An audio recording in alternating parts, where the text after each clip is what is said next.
Nabi itu nggak pernah negur orang yang ibadahnya biasa-biasa saja. Yang ditegur adalah yang ibadahnya berlebihan, yaitu Abdullah bin Amr bin As. Ngerti sampai? Yang ditegur sama yang nggak ditegur itu baik mana? Yang nggak ditegur. Nabi itu tidak pernah negur orang yang ngimami pakai kulhu, tapi pakai Baqarah ditegur. Soalnya sederenge kula takdim teng para sing rawuh dongaken Said Muhammad Ikhlas, muridé mau cerita sangu mbek rabi. Istungano Said Muhammad legowo ndek murid sing cerita rabi mbek sangu mbek nyindir Gus Raub. Ingkang kula hormati wonten Gus Raub, wonten Habib Husain, Habib Syekh Abud, wonten Habib Soleh Al-Kafs dan ingkang kula hormati. Kula berpikir begini ya. Kula ikrar ya. Kula tak sering bahasa Indonesia mawon. Kula seikrar-ikrarnya yang diceritakan para saksi tadi, murid-murid beliau adalah benar.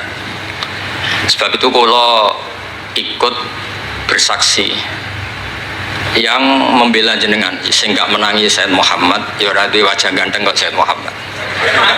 Tapi banggalah nanti mau jenengan mlebu swarga dimodifikasi pun ganteng kowe. Oke, wonten cerita ngeten Habib Husain, wonten orang tanya, Gus kenapa Nabi itu kok ganteng, wali kok ganteng? Sing jawab ya lucu. Kok Nabi mesti mlebu swarga, dadi mrubahe ra akeh-akeh. Dadi mulane sing rapati ganteng kudu ngibadahe sing tenanan karena mlebono swarga wong ra ganteng butuh ekstra salon malaikat. Niku. Begini Pak Hasan, ini tonggo kula sering ngaji teng Bojonegoro, terus piyambake nggih sakjane ra di rival kalian kula. Begini Pak Hasan, tadi kata Mas Lutfi itu pengganti dari nama sinten Syihab. Itu begini, ada cerita dan ini semua yang tidak menangis Said Muhammad kedah senang karena hadhil millah atau hadatin ini milik yang menyaksikan Rasulullah SAW juga yang tidak menyaksikan. Ini pokoknya kalau bela mayoritas secara pemilu mesti menang pulau karena ini mayoritas. Rasulullah itu begitu mencintai dan begitu rindu sama ikhwani. Mereka kata sahabat, saya ini ikhwanu kayak Rasulullah. Enggak, antum ashabi, kamu itu sahabat saya. Ikhwani adalah man amanabi walam yaroni. Mereka iman sama saya padahal tidak ngerti. Itu hebat luar biasa. Wong tidak ngerti kok iman. Wong ora tau disangoni Said Muhammad kok seneng. Itu hebat. Lah sing biasa disangoni untuk bojo kan seneng wajar. Nggih setuju nggih? Buatan ini kan argumentasi ilmiah. Saya ini seksine Gus Rob. Saya ini diantara muridnya Mbah Mun yang kompetitor ilmiahnya baik, termasuk kategori A. Kategori A. Masalah ilmiah loh. Nah, masalah ubudiyah kalau biasa. Tapi biasanya saya itu berkah. Nabi itu nggak pernah negur orang yang ibadahnya biasa-biasa saja. Yang ditegur adalah yang ibadahnya berlebihan, yaitu Abdullah bin Amr bin As. Ngerti sampai? Yang ditegur sama yang nggak ditegur itu baik mana? Yang nggak ditegur. Nabi itu tidak pernah negur orang yang ngimami pakai kulhu, tapi pakai Baqarah ditegur. Soalnya kalau lagi partai kaum duafa nih, tapi ini hak nih. Sehingga dalam banyak cerita dan ini disepakati banyak ulama, Uwais Al-Qarni itu lam yaltaki Rasulullah SAW walam yarohu. Hampir semua riwayat bilang Uwais Al-Qarni itu tidak melihat Rasulullah. Beliau itu sering nangis karena tetangga-tetangganya sudah sowan Rasulullah dan tentu mereka menjadi sahabat karena sudah sowan. Tapi Uwais Al-Qarni di ibu mokongnya ra karuan. Ditinggal lu ra gelem, mokong cerewet ngamukan. Njuk nglayani Uwais Al-Qarni. Uwais Al-Qarni itu lebih berpegangan konstitusi bahwa birrul walidain terutama ibu itu amru Rasulillah. Ummuka. Tapi apa yang terjadi? Uwais Al-Qarni yang tidak pernah sowan Rasulullah digelari khairul qurun Uwais Al-Qarni karena taat ning gone mandate Rasulullah nggih niku khidmah kalian enten ibu. Padahal boten di zamannya beliau sebetulnya menangi zaman Rasulullah, enggak sowan. Maksud kula Pak Hasan, dadi sing ora roh-roh ya aja terus sampean ngrasa luwih tinggi. Nggih biasa mawon. Kabeh iku sementing ikhlas ridane Allah Subhanahu wa taala. Nah, gitu terus. Mboten iki masalah konstitusi, soal masalah al-kutub al-mu'allafah. Saya ini tadi kata Gus Raum, saya itu orang mungkin yang tidak mulazim ke Sayyid Muhammad, tapi kata tadi Mas Lutfi, kalau sanad ke Sayyid Alawi saya tentu lewat Mbah Mun. Itu teman akrabnya bapak saya. Dulu ketika beliau mondok di Mekah itu yang nganter mbah kandung saya, namanya Mbah Sidik. Jadi keluarga saya ya pokoknya muamalah terus musohabah semuanya sama keluarganya Gus Raum itu minal ajdad. Ya sampai kadang beda pilihan presiden tapi tetap rukun karena nganggep itu bukan urusan akidah, ini biasa mawon apa biasa. Begini, niki rungokno tenan. Saya entah berapa kali sampai lupa nyetak kitab, tapi bukan nyetak komersial. Sama lagi bukan komersial. Jadi ini nggak perlu menyinggung siapapun, nggak komersial. Al-Hajju Fadha'il wa Ahkam itu saya nyetak entah berapa kali. Dan semua yang saya kasih Gus Rob itu mesti terus minta dibacakan. Kenapa? Karena semua fikih di Indonesia itu pasti bilang ar-ramyu itu ba'das zawal. Semua takrib mu'in i'ana semuanya pasti ar-ramyu itu ba'das zawal. Kunna natahayyanu fa idza zalati syamsu romaina. Kita ini nunggu zawal syamsi baru romaina. Ramyu yaumil hadi asyar. Ketika ada peristiwa mu'asim terowongan Mina, karena jutaan orang ke titik yang sama di jam yang sama. Sama lagi jutaan orang ke titik yang sama di jam yang akhirnya Sayyid Muhammad memberanikan diri fatwa secara terbuka bahwa boleh Ramyu 14 zawal. Mereka mesti komplain, iki kita apa? Sampai komplain, saya bilang ini yang ngarang putune Kanjeng Nabi. Kabeh bantah.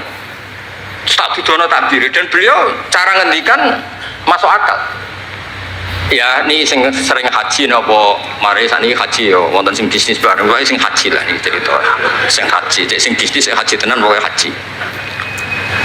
Sebetulnya dalam Ramyu itu kan boleh nafar awal, berarti selesai tanggal 12, bisa nafar sani sampai tanggal 13. Terus kata Sayyid Muhammad, jika bisa isqatur Ramyi yauma salisa asar bil kulliyah, bisa menggugurkan Ramyu tanggal 13 bil kulliyah.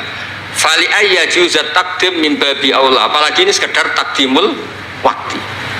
Dan beliau bilang di kitab Al-Hajju Fadha'il wa Ahkam, dan tidak yusamma mukhalafatan. Kenapa ada mukhalafah? Itla ilzama fihi bitasrah, karena Rasulullah tidak mengendikan bahwa ini harus begini.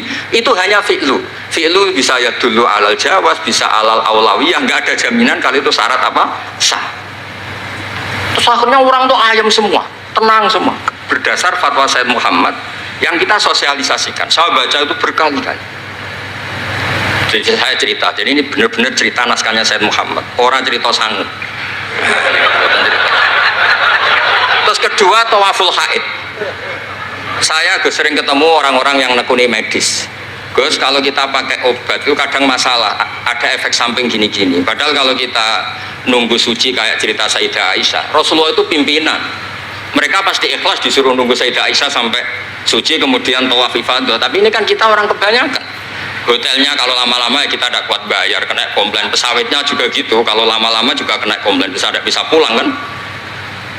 Dan itu kata Sayyid Muhammad sederhana ketika beliau menyarankan tawaful haid itu intikal madhab saja, atau tidak usah intikal. Kalau mendekati waktunya habis langsung tawaf, tapi nunggu waktunya mepet, karena dengan mepet berarti statusnya darurat. Apa statusnya darurat?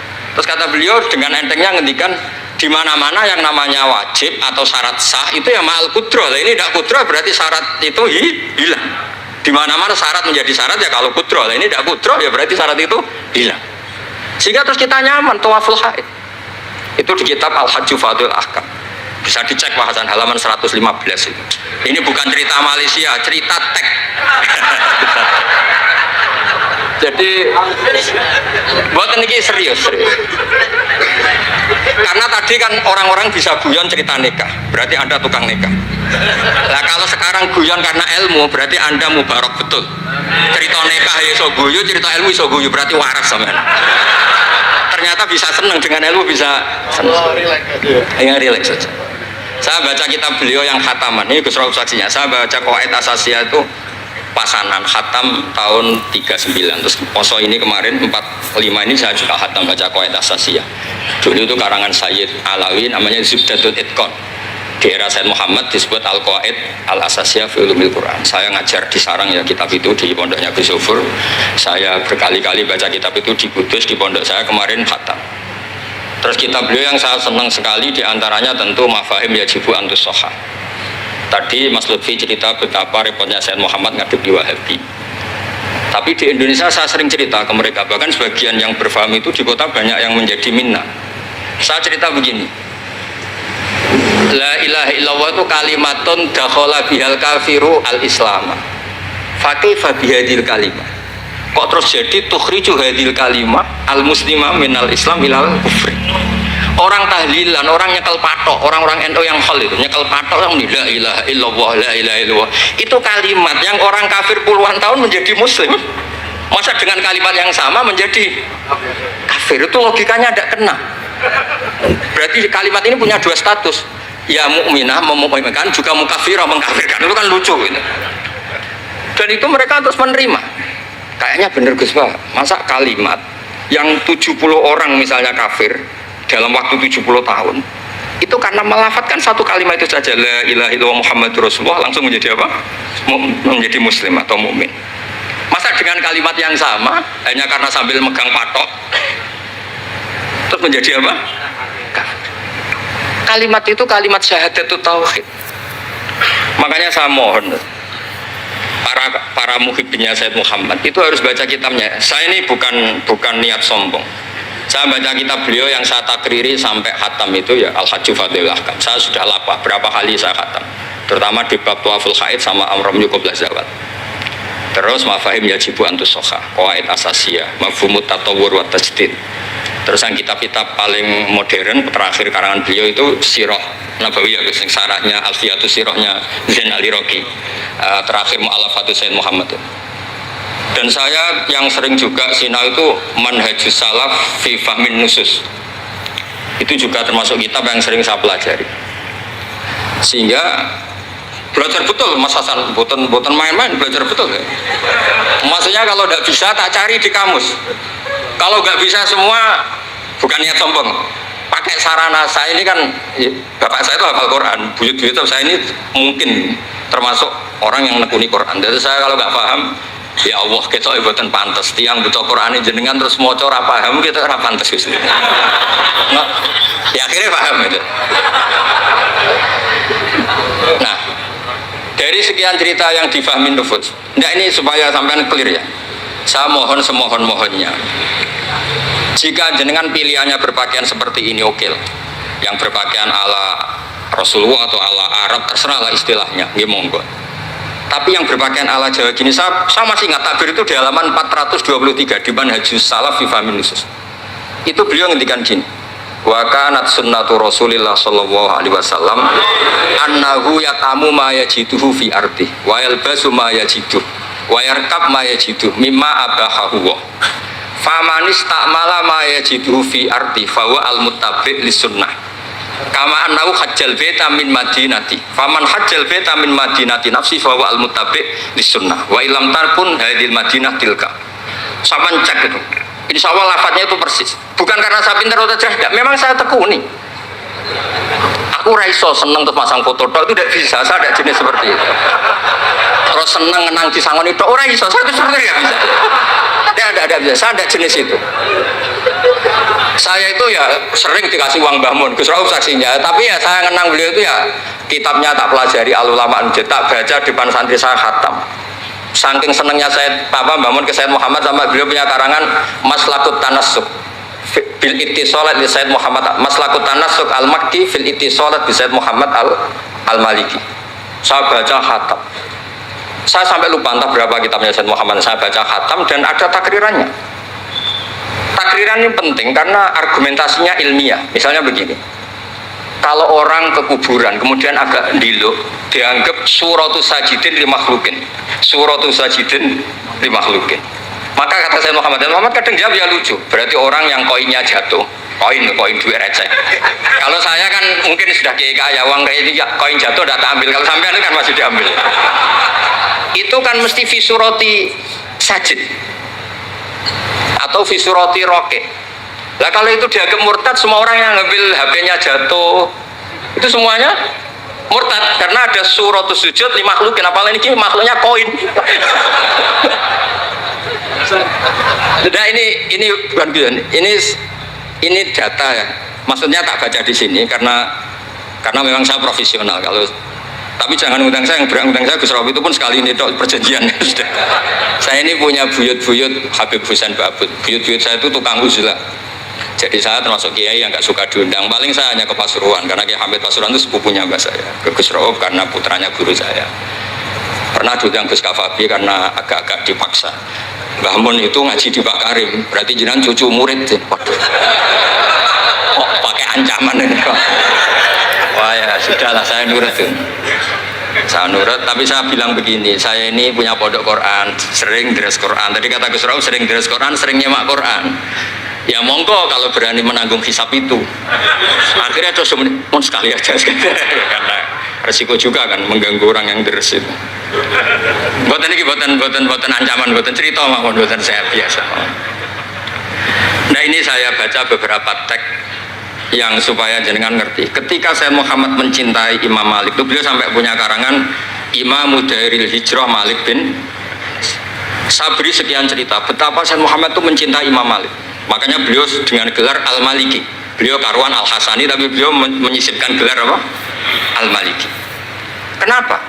Saya cerita sekian mazhayanya Imam Malik.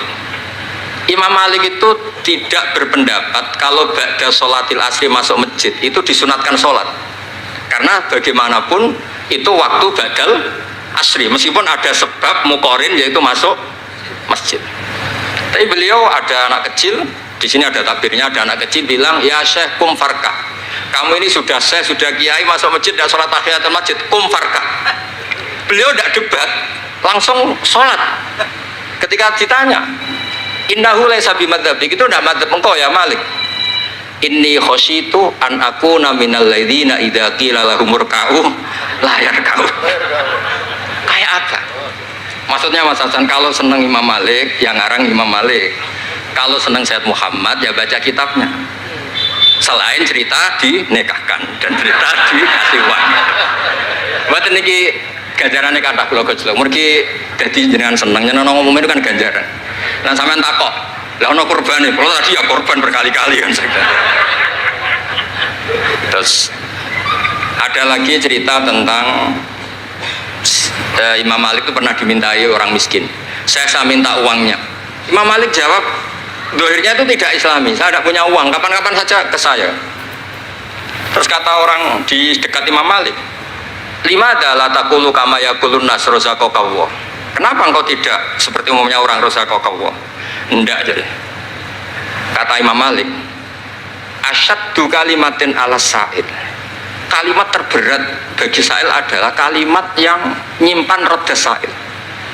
Walau dimna jumlatin, meskipun itu fidinim jumlatin. Terus fa'ana ujillu ismawahi ta'ala an azkurahu liman yakrohu sama'ahu walau dimna jumlatin.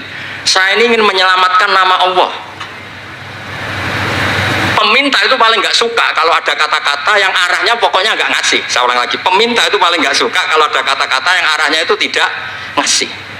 Karena peminta ini sudah mangkel, saya menyelamatkan tidak nyebut Allah, nanti Allah jadi korban. Rozakok Allah, itu Allah kapan? Nyatanya sampai sekarang tidak ngasih rezeki, kan Allah bisa jadi korban kan? Maka beliau nggak mau nyebut Allah. Fa'ana ujillu ismawah, saya menghormati nama Allah, jangan sampai saya sebut di depan orang yang sedang nggak suka. Tadi karena ada jawaban yang yufidu raddah. Kenapa yufidu raddah? Yaitu pokoknya tidak ngasih. Kayak apa orang-orang? Saya ulang lagi ya, jadi ini saya termasuk, insya Allah termasuk kompetitor terbaik, termasuk. Bukan apa ya, karena menurut saya seneng orang itu. Saya baca Ikhya itu lupa. Khatam berapa kali itu saya takriri pakai naskah Gus Rob punya. Saya naskah maknanya Mbah Zubair saya punya. Ngaji Mbah Mun. Kalau nggak bisa masih pakai kitab Ithaf. Kalau naskahnya beda, saya cari naskah yang lain. Karena saya senang Ikhya, Minhajul Abidin, pokoknya kitab-kitabnya Imam Ghazali. Saya senang kitabnya Mbah Mun, Mbah Zubair, semua. Bukan apa, takut saya senang ternyata saya yukhalifu madhab. Saya sebagai pembaca maksudnya ya, korek itu kalau senang ternyata dia yukhalifu madzhab karena ada baca. Contoh gampang begini, saya tuh sering ketemu orang-orang khusyuk yang tidak ngaji. Gus itu gimana orang-orang sholat pakai baju merah? Tak tunjukkan di Bukhari, babus sholat fi saubil ahmar. Ada yang protes lagi, gimana Gus itu kiai kok sholat kencing berdiri? Babul kauli qaiman inda subadati qaumin di Bukhari itu. Gus, kok ada hadisnya semua? Yang masalah itu tak kamu kata saya gitu. Lu sampai sholat, sampai kalau sholat kan mikir, ya mikir utang, mikir macam-macam. Itu Imam Bukhari punya bab. Babul ifkar, tafsirnya Imam Bukhari pakai bab itu babul ifkar di sholat, bab mikir di sholat. Itu dalilnya lucu Bebusen. Kanjeng Nabi itu sholat terus salam ke susu. Ditanya kenapa ke susu? Saya ingat ada dinar di rumah yang belum saya bagi. Berarti ingatnya kan pas sholat. Sampai ya bedanya Nabi ilingnya barang apik sama nuran, tapi kan podo lah jalan bab. Jadi kalau suwon kitab-kitab Sayyid Muhammad yang jadi makhrajan hasanan lihadil ummah itu harus kita bela mati-matian. Misalnya begini, Ataqah Somadiyah, mungkin di Jawa Timur disebut Ataqah Kubra, yang baca kulhu beberapa kali, yang katanya bapaknya terus masuk surga itu kan kalau di kampung saya Gus, kalau ada baca gitu yang selain anaknya tak udah kamu udah usah serius ramlah di bapak, anaknya tenang-tenang. Pernah ada orang ngundang saya, Gus ngocok Ataqah Kubra Gus, anaknya mau nggak mangkon, monggo pinara, saya pulang. Kenapa Gus pulang? Karena anaknya ramoco wong liya bukan moco sembrono ya bener. Sing ana ning hadis awaladin sholihin yatullah, ra ono au kiyayin sholihin yatullah ya bener. Langsung Gus jenengan ngawur ya dalil. Aku ora ngawur panjenengan iki wong alim, mesti roh tenan. Sing ana ning hadis awaladin sholeh ora au kiyayin soleh. Jadi anak itu penting, malah monggak mangga notok berokokan. Monggo. Semenjak itu kalau orang undang saya nggak berani kalau nggak khusyuk ngocok. Takut saya pulang. Lah misalnya yang undang bangga no nyangoni saya, sugih saya. Kan mboten ngefek no teror itu mboten ngefek. Jadi ini penting meskipun guyon, ilmu itu didudukkan. Sayyid Muhammad ngendikan hadis-hadis tentang jumlah kul huwallahu ahad semuanya itu dhaif. Saya pernah ngaji itu di Kudus cerita gini, alhamdulillah kok dhaif. Hadis tentang jumlah la ilaha illallah yang banyak alhamdulillah juga dhaif. Karena kalau itu syarat sahnya harus banyak, berarti begini, mangqala la ilaha illallah mi'ata marrah lagi dakhalal jannah. Berhubung enggak ada jumlah mi'ata marrah, satu pun sudah dakhalal jannah. Kul huwallahu ahad juga sama, di riwayat Bukhari jelas. Ada orang kalau imami baca kulhu ditanya, kenapa engkau baca kulhu? Li'annaha sifatur rahman, fa'ana uhibbu an aqra'a biha. Kata Nabi apa? Jibril datang, akhbir ya Muhammad, anna wa yuhibbu bihubbihi kul huwallahu ahad. Dan semua riwayat kadang hanya bilang hubbuka iyyaha adkhalakal jannah. Dan enggak ada riwayat hubbuka iyyaha wa qira'atuka alfa marra wa alfa marra lagi dakhalal.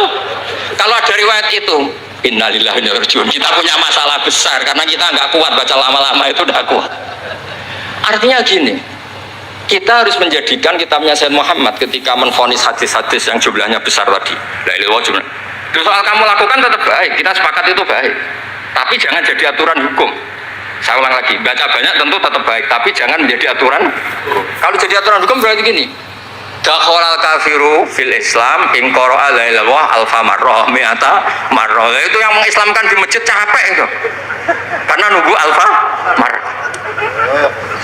Jadi mohon karena agama ini yuridu wa bikumul yusra, agama ini Allah inginnya itu mudah. Bu istu bil hanifiyatis samha, semuanya itu mudah. Tapi jangan tahawun ya. Jadi kalau suwon tadi alhamdulillah sudah diduga saya 20 menit karena memang saya ini tidak bisa pidato. Saya kalau ngaji di rumah ini Gus Rob saksinya. Saya ngaji biasa 4 jam, 3 jam biasa ngaji. Ngaji ada kitabnya saya baca Jalalain, pikirnya ada Sofi, ada Futuhat Ilahiyah, kadang ada Tobari, itu kuat. Kenapa saya kuat 3 jam kalau ngaji? Saya ini pecinta umatnya Rasulullah SAW. Umat itu tidak boleh hanya mendengar kata-kata seorang bahak, nggak boleh. Harus mendengar kaifa qala Tobari, wa kaifa qala Al-Baidawi, wa kaifa qala Syafi'i Syafi'i, wa kaifa qala Imam Syafi'i. Saking hormat saya. Cuma saya nyampaikan pancen rileks guyon karena itu wasiatnya Bapak. Hak kena ngaji guyon. Iku wong bingung kabeh sing ngaji-ngaji. Jadi, ya ngoten mawon. Assalamualaikum warahmatullahi wabarakatuh.